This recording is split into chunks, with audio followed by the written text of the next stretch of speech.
All right, well, US President Donald Trump has been making headlines since he first announced retaliatory tariffs against basically most of the world. Trump has slapped a whopping 50% tariffs on India, expressing discontentment over India's imports of Russian oil. While External Affairs Minister Dr. S. Jaishankar has noted that discussions with the US government are underway, the Department of Posts of India has announced that it is temporarily suspending all types of postals articles dispatched for the United States after President Donald Trump's 50% tariffs on Indian goods. While Trump's additional 25% tariff for India's crude oil trade with Russia comes into effect from the 27th of August, Trump's tariff deadline is set for the 1st of September, with the world at large preparing to brace themselves for the tariff war. In fact, Peter Navarro, senior counselor to the president for trade and manufacturing at the White House, has defended the Trump administration's tariffs, stating that it has proven that tariffs do not cause inflation but rather cause growth. Navarro has stated that President Trump has completely restructured an international trading environment which was systematically against the American people, workers and businesses. Navarro has previously criticized India as a Maharaj in tariffs over energy ties with Russia. Ambassador Suresh Kumar Goel, former diplomat, is with us on the show. Dr. Sharad Kohli, senior economist, also joins us on the program. Ambassador Goel, I would like you to declutter this statement for me, or in fact even decipher it. How is Donald Trump, thinking of reviving or reconstructing a system which has made America the #1 economy in the world? Vineet, I'm sorry, but if I could decipher Trump's mind, I wouldn't be sitting here, if I can say so. Frankly, can you hear me? Loud and clear, sir. Yes, okay. Frankly speaking, the way Trump's mind is working, obviously at advice from some of his close advisors like Peter Navarro, who have a different idea about tariff as compared to all the other economic experts that I know. Tariffs are basically as an instrument to equate the trading environment when there is a differential in the prices of goods produced within the country and the price of the similar goods, comparable goods coming from abroad. And you want to basically then put the domestic industry at the same footing as the importing industry. But otherwise, to say that tariff actually is a means of growth is the first time that I'm hearing about it.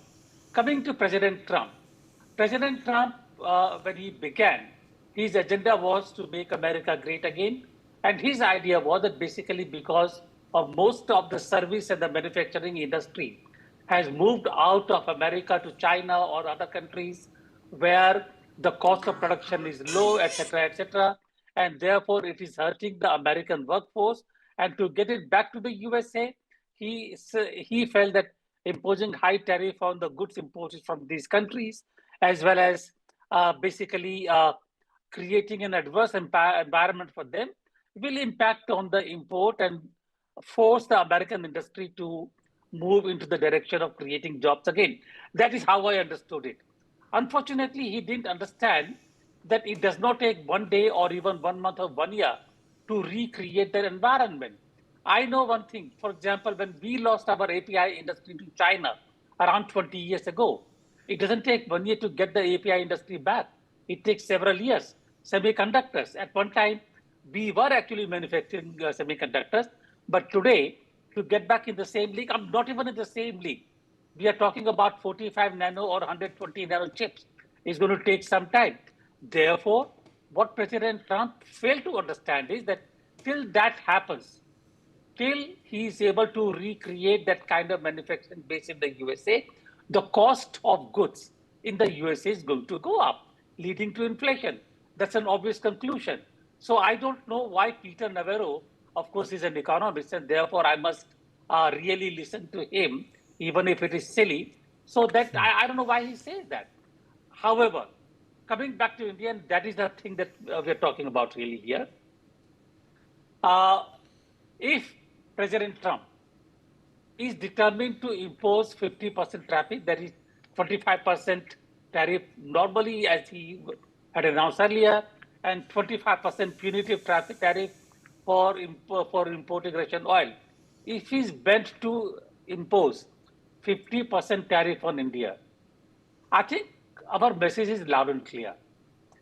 America is not the only buyer in the world. There are other markets. And we will explore other markets, whatever it takes. We will see where we can actually take our goods to. And therefore, and including the domestic market, I must say. Therefore, while our economy will sustain this pressure tactic by Trump for the time being, the damage that it does to the relationship between India and the USA will be unrepairable, irreparable for a long, long time to come. If Trump thinks that he can replace India with the other countries in the region, I mean, and I must mention here, Vineet, appointing Gore as the ambassador and making him in charge of South Asian affairs, which clearly means that he has Pakistan in mind. If he thinks that Pakistan can substitute India, or the only word that comes to my mind is MAD, pure madness. We will live through it, and therefore we will have to sustain it. But let us wait and see what Trump does to the American economy. All right, fair enough, sir.